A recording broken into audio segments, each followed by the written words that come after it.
se passe-t-il dans notre tête lorsque nous parlons, lorsque nous réfléchissons? Et chez nos patients, comment ça se passe? C'est à ces vastes questions que les orthophonistes tentent de répondre pour construire leur prise en charge. Dans notre mémoire, nous recherchons des liens éventuels entre plusieurs éléments de la cognition chez les enfants avec un trouble spécifique du langage oral. Regardez bien.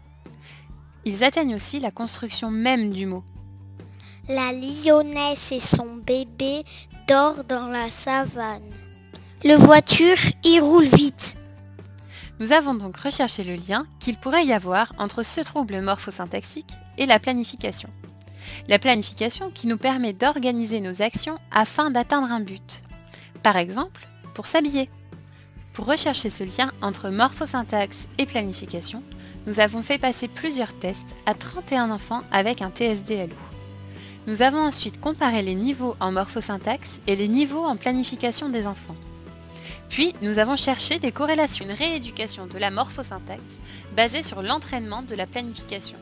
Aujourd'hui, les orthophonistes cherchent à comprendre les patients dans leur globalité sans se centrer uniquement sur le langage.